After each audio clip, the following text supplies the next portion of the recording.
Good morning, ladies and gentlemen.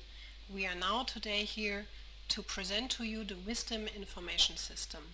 WISDOM stands for Water Related Information System for the Sustainable Development of the Mekong Delta, and it is a research project which has been funded by the Federal German Ministry of Education and Science, and which involved a lot of Vietnamese and German partner institutions working together to develop an information system for the Mekong Delta. This information system will be presented to you today, and it has been developed by the German Aerospace Center DLR. The WISDOM information system is an online solution that helps with water management in the Mekong Delta, and you can use different types of browsers to use or to visualize and work with this system. You can use Mozilla Firefox or Google Chrome or Internet Explorer, just to give a few examples. So I will start the system using the Mozilla Firefox now, and we start here to enter the information system. So now we are here at the entrance portal of our information system for the Mekong Delta. And what you can see, this entrance portal consists of three parts.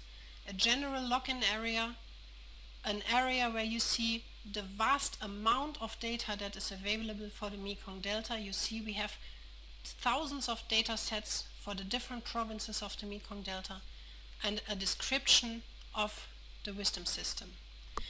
The special thing about this system, it is available in two languages. Our system speaks English and our system also speaks Vietnamese. So if you are a user from Vietnam and you would like to use this system in your mother tongue, you can click here at Ting Viet and you get all the information and of course also the whole system in Vietnamese language.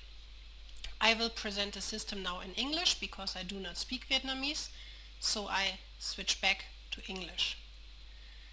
The first thing that you have to do if you want to use the system and you have never used it before, you need to register as a new user. So you click here, register as a new user, and you get the chance to fill out an online formula to say, okay, I'm professor, doctor, whoever. You fill in your name, your organization, you can define a password and your email account and save this as a new user. I will not create a user account now because I already have one, so I cancel here and we will now proceed with the login process. So I'm typing in my email address and I'm typing in a password and I say login. And now I am inside of the WISDOM information system. So you see you are greeted here firstly, and then you have the chance to watch different movies about our project, but at the moment we are not here to watch movies, so I will directly guide you through the main features of the WISDOM system. The first feature that we have is the Map Explorer. This is the central element of the WISDOM information system. You can see that the Map Explorer consists of three different elements. An overview map, where you can easily see where you are located, so we are here in the south of Vietnam in the Mekong Delta. A map viewer where you can view your map, so here in this case we have a nice satellite image of the Mekong Delta with the arms of the Mekong River entering here into the ocean and different cities displayed, and we have here a legend area where we have information about what type of data is displayed. So we can, for example, switch on and off the cities. I do this again, but of course this is not major important information for you. We have here a navigational bar where we can use different tools, for example this panning hand to move around in the map viewer, to move the data around. We have the chance to zoom in and to zoom out, and I will do this right now, but I will not use this very simplified zoom tool, but I will use this tool that allows me to draw a rectangle to zoom into an area, and I will zoom into an area of my personal interest, which is here the city of Can Tho in the Mekong Delta, where over 1.5 million people are living. So I open this box and now I'm here located in this Can Tho city area. I have have the chance also here to use different measurement tools. For example, I can measure here via a click into the map. I get the coordinates of a point of interest inside of the map. I can measure the length of a line, so I can measure, for example, the length of a street or the width of a river. And I also have a nice tool that allows me to draw a polygon to measure the area of something. And I will do this now because I would be interested how big is the city area of Canteur. And you can see the city area of Canteur is this kind of reddish area here in the satellite image where settlement and houses are existing. So I activate this tool and then I can draw a very simple, fast polygon, just very roughly now here for demonstration to see, okay, how big roughly is the city area of Canteur, and the system returns to me 12 square kilometers. I can turn this tool off again, and now I also have the chance to load different type of maps as a background map. You see now we have this green satellite image type of background map all the time, but I can also choose other maps as background maps. So if I click here at load maps, I can choose between this satellite base map as a background map or a very simplified kind of grayish base map that only gives me country borders and larger water bodies, or I can add OpenStreetMap to this viewer, and I will do this right now. So I activate the street map and I'm already here in the center city of Canteur. You can see this data contains a lot of information about roads, about infrastructure and facilities. And I will zoom out a little bit because I'm not so interested in all these details. So this data could also be used as a backdrop in the system. However, I will delete this now again because I don't need the OpenStreetMap here. So I can either just switch off the topic, but to remove it fully, I can also click at it and just put it into the garbage can. Now you have seen some general information of Canteur, but maybe that is not so interesting for you. I would like to show you how to add meaningful geodata and information into this map viewer. Therefore you go to our Dataset Explorer. The Dataset Explorer basically is like a shopping warehouse for the data that you would like to find. So you can specify the data that you want to have according to different types of filters. A time filter, which allows you to define the time range that your data should be at, or that the information you are searching for should be available at. You can choose a region of interest, you can choose a topic of interest, and you can choose a certain data type. So for example, let's say I'm interested in Mekong Delta data, so I click at the Mekong, and I'm especially interested at the province of Canteur. So I'm going here to the Canteur area, and let's say I'm interested at a hydrologic product, but not from the 1980s, let's say from within the past maybe 15 years. Yeah, so let's say from something like 2003, the last 10 years or even. So I narrow in my search with this time filter, and now look what is happening here. For hydrology, all of these kind of numbers will be updated, so we narrow in our return hits. So I would like to know what is the current flood extent in Canteur. Which areas are flooded, which areas are covered with water. The geoscientist says which areas are inundated. So this would be a hydrologic topic product. So I click here at hydrology, and then I have different types of hydrologic topics like flood scenarios, soil moisture, water quality, and I'm interested now in inundation monitoring. Now the system tells me it has data for water depth and water distribution. I'm interested especially in water distribution, so I click at water distribution, and as a data type I would like to have a remote sensing derived product for water extent or water distribution. So I activate here the remote sensing data products, and I get returns of different information products available derived from different satellite sensors. I would like to have a flood mask, a so-called water surface product derived from the German satellite TerraSAR-X, which allows for resolution of up to 1 meter. So here I activate TerraSAR-X, and now you can see the system returns a lot of data that it could found, 112 datasets for recent flood masks derived with the German satellite TerraSAR-X. If we mark such a product, I will choose the first one in the list here. You can see it's very recent, it's not even 2 weeks old.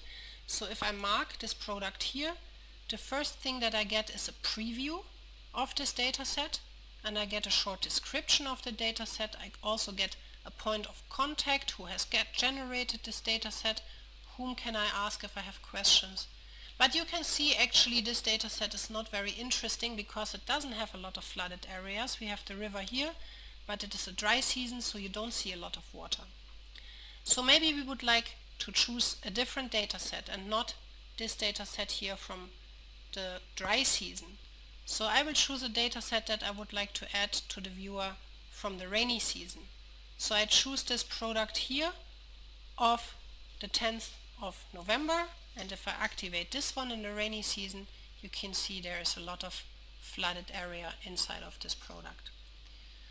Now I can load this product into my map viewer, but I would like to show you another very nice key feature of the system. Every dataset that you find in a system can be downloaded. So if I click here at this download button, you can retrieve this dataset and basically save it on your hard disk. So I click the download button, you can see here the system is doing something, and what is happening is the data should be readily packed for you in a zip archive. This is happening here, so you get a zip file with the data and you can save it to your disk any place you like, put it on your computer. I will not save it now, so I cancel here, but very important feature, all the data in our system, all the information can be downloaded. Now I add this water mask to the Map Explorer. I have chosen it and I say add one dataset to the Map Explorer. So it has been added. I go back to the Map Explorer and you can now see that we have here an inundation product. We have inundated areas on top of our green satellite background map. So I can switch on and off this water mask. You can see which areas are flooded. It is mostly rice fields here in the north of Cantor, for example. So it's inundated, flooded fields. Switch on, switch off.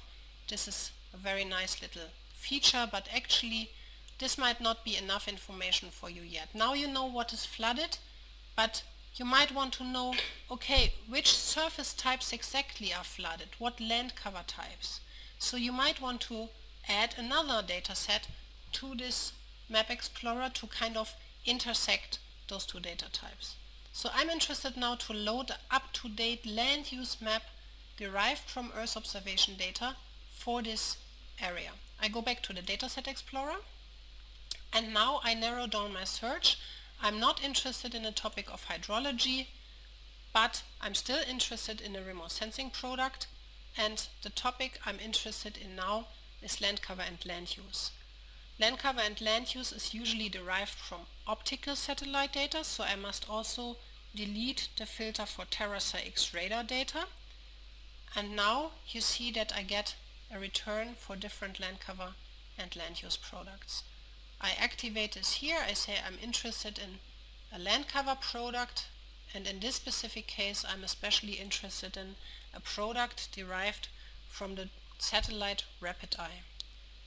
So we see that we have one land cover classification result here, pretty recent, not even 2 years old. And again, if I check this little product here, I get a preview, so I can now add a very nice land use land cover map to the Map Explorer. And just like before, also this data set could be downloaded.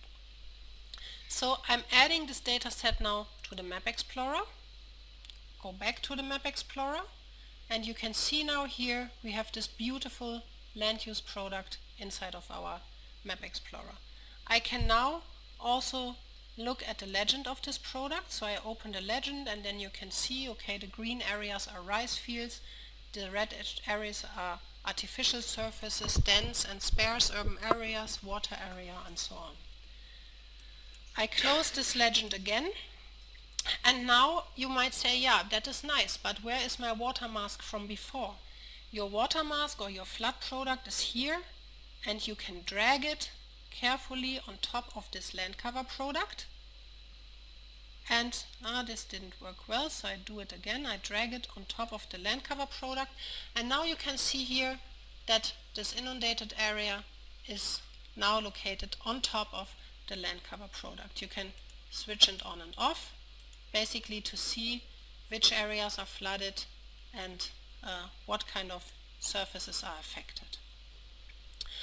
Now we are here in this viewer, and you might say, wow, that sounds pretty complicated to me to go to this dataset explorer and then load everything into the map explorer. Can I not have this a little bit easier?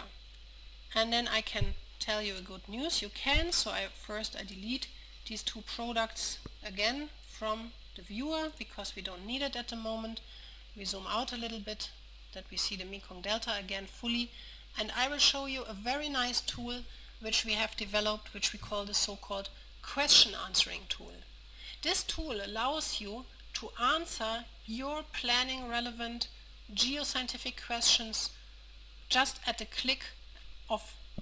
one mouse click. So you activate this tool by clicking at it, and I will show you what's this nice little feature. This tool has a lot of predefined questions, something like, where in Cantur City have built-up areas been expanded or have been destroyed between 2006 and 2012? Which areas in the Mekong are most frequently flooded? Or for example, how are flood patterns influenced by the dike system? Many questions that you can answer with this question and answering tool. What is the current sediment load along the Mekong Delta's coast? So no matter what you are interested in, you can choose one of these scenarios, and I will choose now one scenario which is called which areas in the Mekong Delta are most frequently flooded. This product has been derived from a time series of over 50 radar data sets in the past 5 years. So the product tells you how often has an area been flooded during 50 plus observations. So I click at this question to get an answer, and now it is loaded into the map. You can see here the product has been added, which areas in the Mekong Delta are most frequently flooded. Also here you can open a legend, and you see now green areas are not so often flooded, between 0 and 20% of all observation times, while reddish areas, of course, for example the rivers, are much more often flooded. So you see here the rice crop areas of An Giang or also Dong Thap and northern Cantur. This is the areas that are very frequently flooded. And the same here down in Cà Mau province and neighboring provinces where aquaculture plays a dominant role. So flood information about the flood frequency at the click of a mouse. I close this here again, the legend, and I would like to show you another example of the question and answering functionality. So I will also first delete this data set again because we don't need it at the moment. I put it into the garbage here. It's all okay. And I look for another question answering tool, which is here again by activating this little toolbox. So now I'm interested in how is settlement distributed in Cantur City, and I open this scenario and look what I get. I get a very nice beautiful map of Cantur City, very detailed. I can zoom in and out a little bit, I can pan a little bit and look at what kind of detail is in this data. Again here I can open the legend, so I can see, okay, reddish areas are houses, orange areas are large industry related buildings, green areas are fruit trees, we have water areas, and so on. So I close this legend here again, I don't need it. And now if you say, yeah, that is a lot of detailed data, but I would like to know how does it really look in this area? How does this area look really in reality?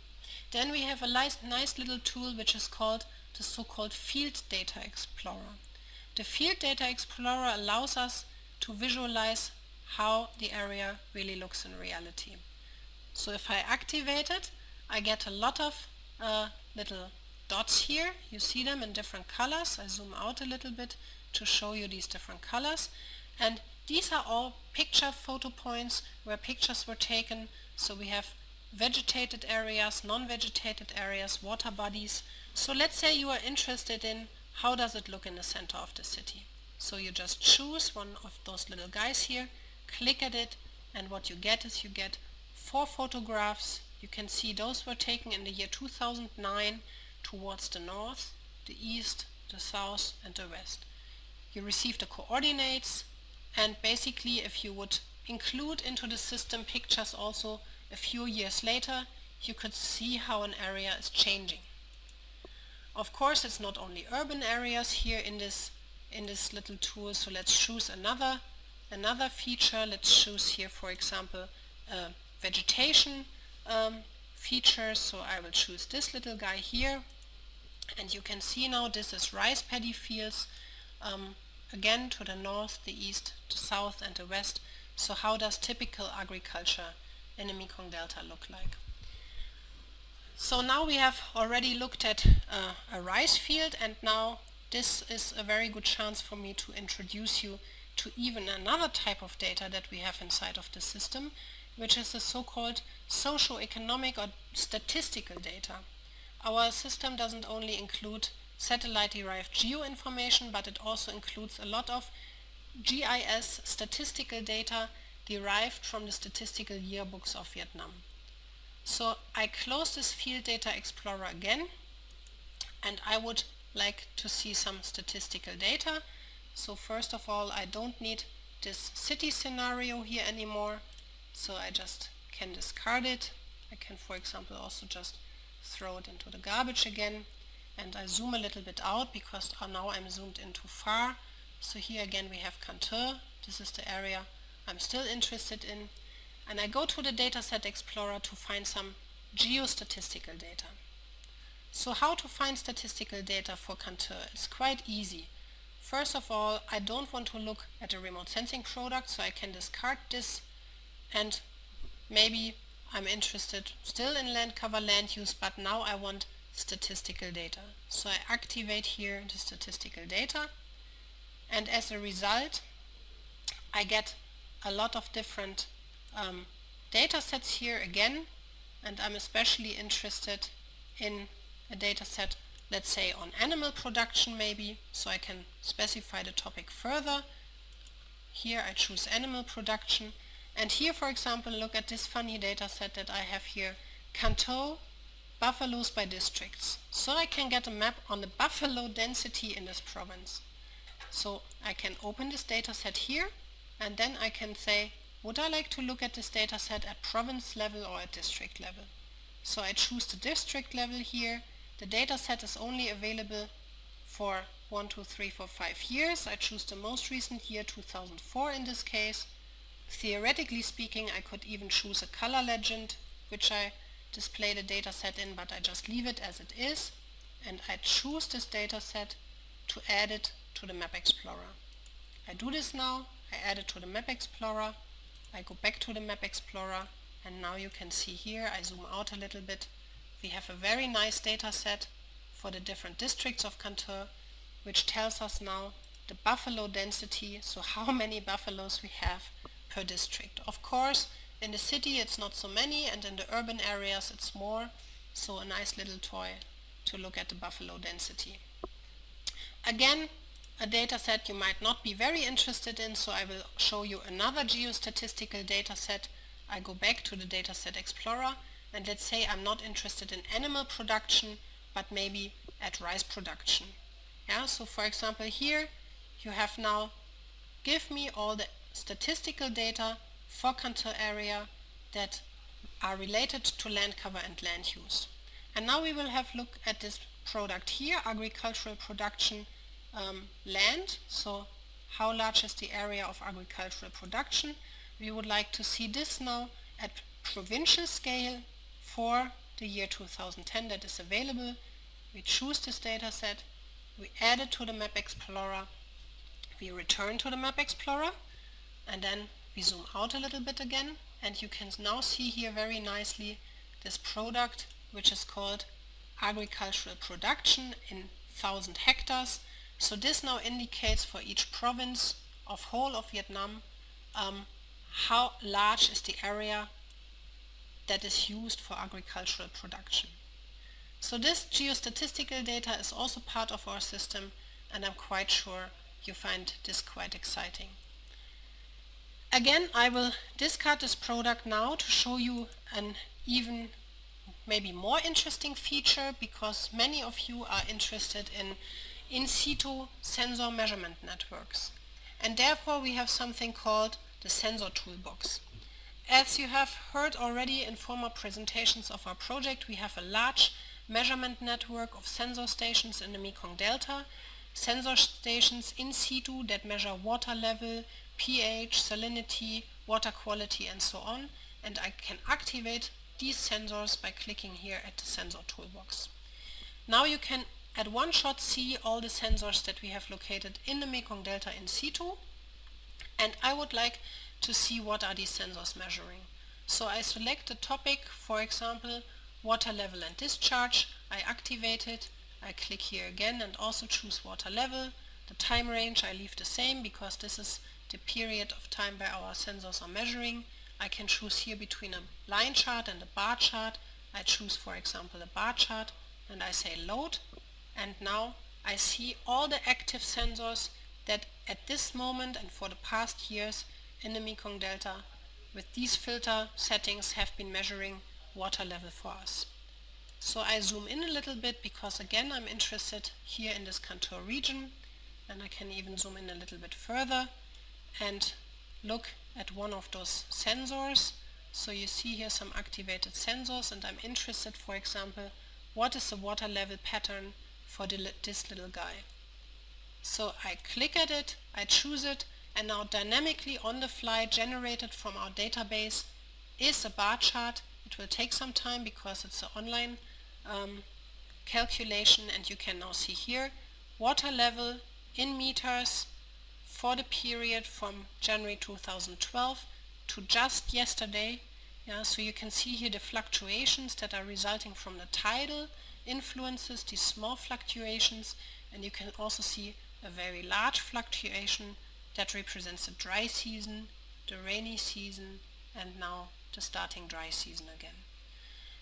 This data is very, very valuable, I think, and also it can be downloaded here again for your reports. You can download this chart, and I would like to show you that it's not only existing here, but I would like to show you another type of data, which is so-called water conductivity.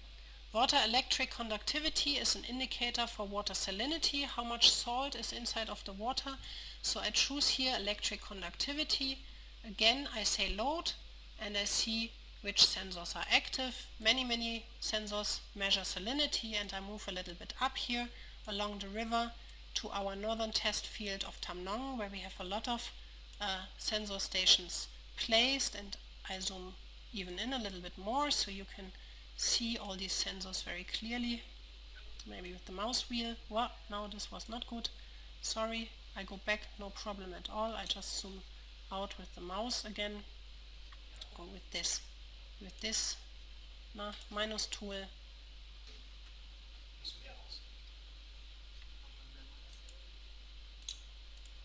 Yeah, now sorry, this is also live demonstration, it doesn't matter. Now we are back here at this test field of Tam Nong. You see all our water measurement stations, and I would like to know for this little guy what is salinity here at this place. So I click it, and again you can see here I have a very nice chart area popping up. Something is calculated on the fly. It will take a little bit time here, and we will retrieve a chart that presents electric conductivity at this sensor specifically. Something should happen, but it's probably taking a bit of time here. It's a quite complicated database request.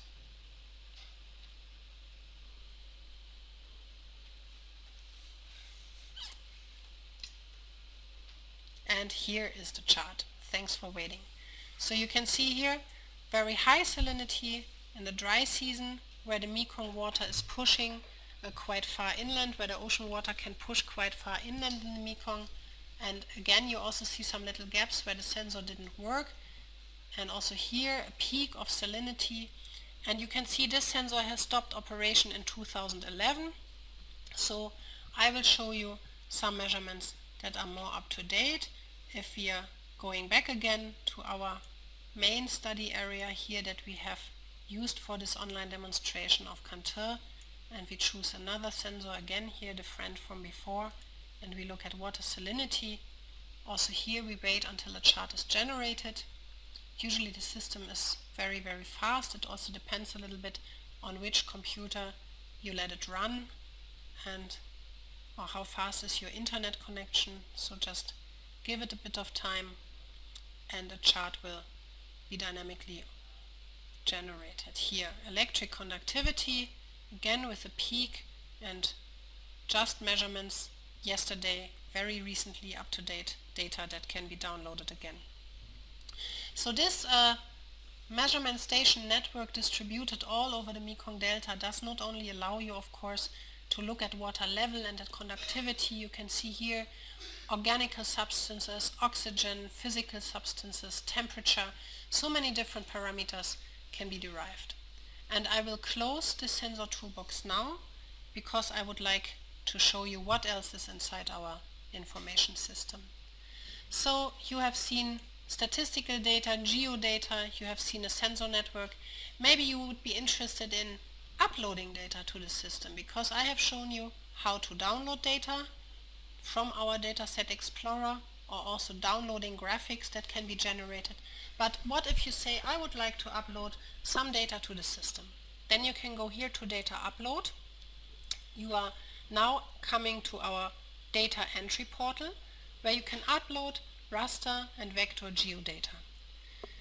So you click at the first step to get started, and what will happen is you are asked to upload a geodata file.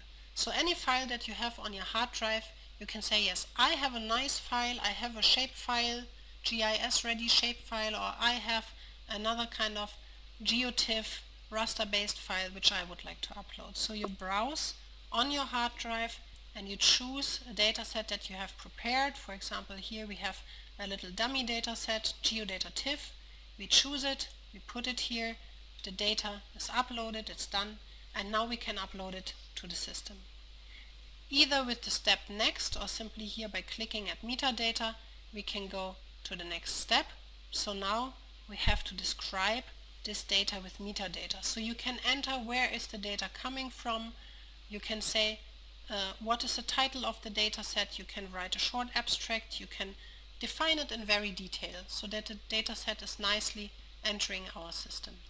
And then you would go further and further to upload this data set. We will not do this now due to time constraints, but it's a very clear logical step that guides you through, and if you forget something, you can always go to the previous step and correct something.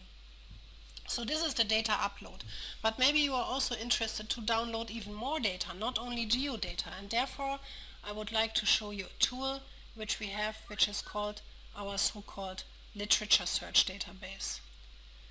So with the literature database you see that we have a lot of articles, books, proceeding collections and reports on the Mekong Delta inside of the system. It is a vast amount of literature available directly from our system. So let's say you are interested in a certain topic. Let's say you are interested in a topic of mangroves. Then you type in the word mangrove into the search in the title field and you search here and you get all the 17 articles in our system that are somehow related to mangroves in the Mekong Delta. A very recent one published by our colleague Wu Kok Tung just in 2013 in the journal Remote Sensing, so you can click at this link to go to this online journal. Now this will take a bit of time. We are now in the internet and you see you get access to this article here. You get a short description and you can download a PDF full text if you like. We will not do this now because it will take too long, but here paper can be downloaded. So we go back to the system here, and you see you can also search for author or for other keywords. It will yield you a lot of results. Another feature that we have is the so-called contact search. So let's say you are interested in water or geo-related contacts in the Mekong Delta. We have done analysis of all the water-related institutions in the Mekong Delta, and you find them here. It is a vast amount of institutions, all somehow related to research or decision-making and planning on water-related topics in the Mekong Delta. And also here we have again the chance to search for something. So let's say we are interested to find the Ministry of Natural Resources and Environment, MONRE. So we type MONRE and we search for it, and you get some returns here, the ministry, and if you activate this area here, you get the address of the ministry, you get the phone number of the main office, you get a lot of additional information, and you also have the chance to visit their homepage to have a look at their organizational hierarchy chart and to download different documents. So for example, if you click at their homepage, you come to the homepage of the MONRE. It will take a little bit because now we are on the internet. You see now here we are online and live on the internet page of the MONRE.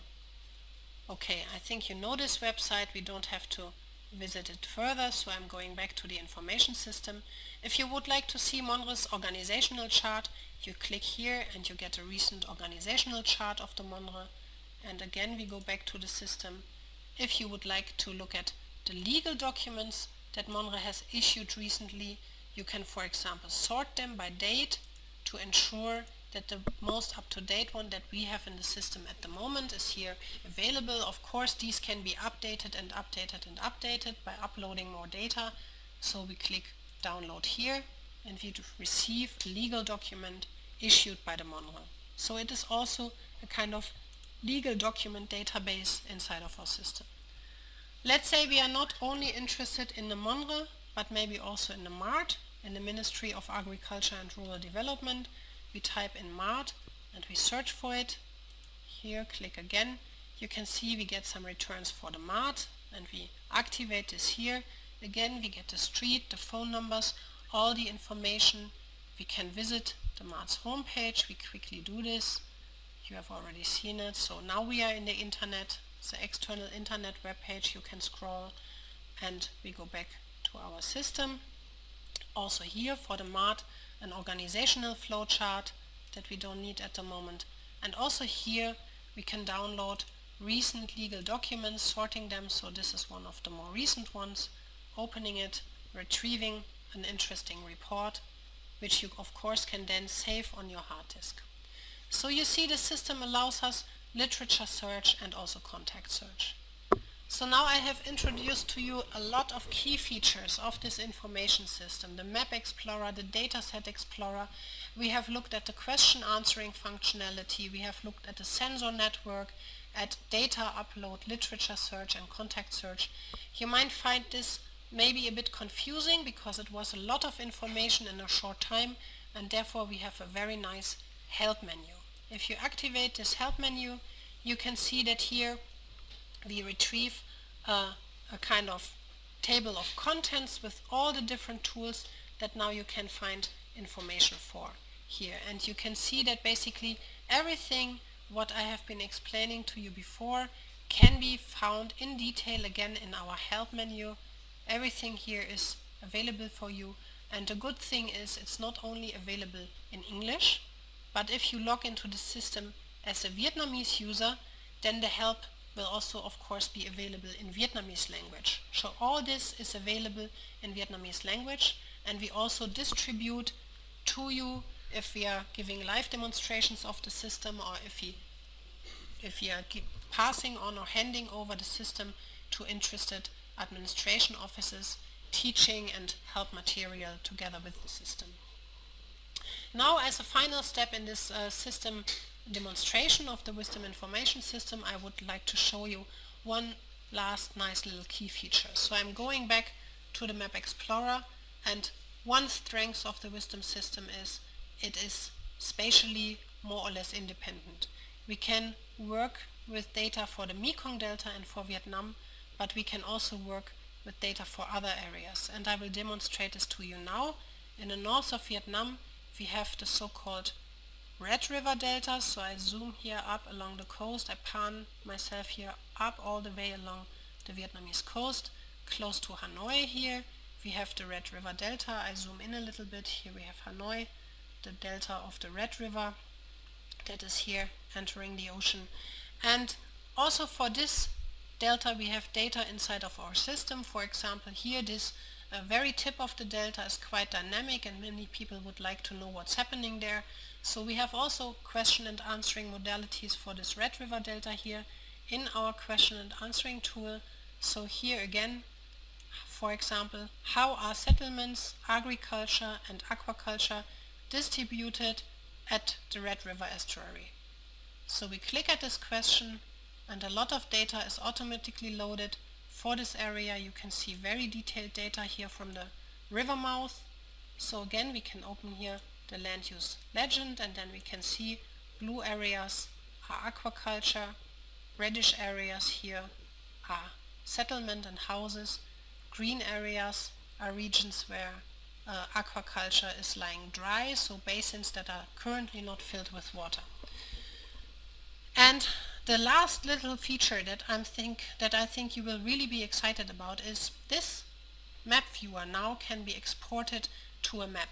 You can any view that you have inside of this map explorer, you can export to a map to generate your reports, to feed these maps into your, for example, quarterly reports that you need to send to your ministries or to your upper authorities. So I can click here at export and a map is automatically generated on the fly. I can describe this map. I can, for example, say Red River Delta. So I type this in and I could, theoretically speaking, also give a longer map description, and I export this map and see what nice feature you get here. You get a PDF map of the Red River Delta with a scale bar, with a legend, with an overview and with all the information here, and you can now save this PDF, you can print it, you can save it to include it into your reports. So I close this map again. I think this is a very nice feature of this Wisdom information system.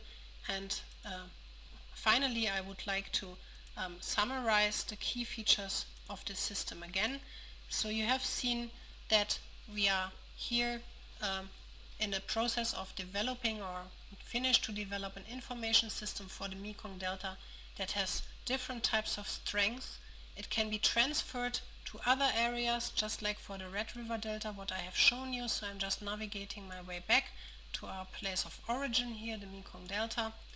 So the Mekong Delta information system, the Wisdom information system, has the strength that it contains not only geodata, but also statistical data, literature data, contact search data, a lot of data on in situ sensors. That is the first key feature. The second key feature is our system is available online via the internet, free for everyone to use, and it's built purely based on open source technology. So there are no license fees involved. And the third feature is, as you have seen when I was panning my way here through to the north, the system is extendable for different types of areas, be it the Mekong Delta, the Red River Delta, or other areas of your interest. And if you would like to have further information about this very nice little tool, I recommend you visit the website of our project, the Wisdom website, which is www.wisdom.eoc.dlr.de, and this was an introduction to this system. Thank you.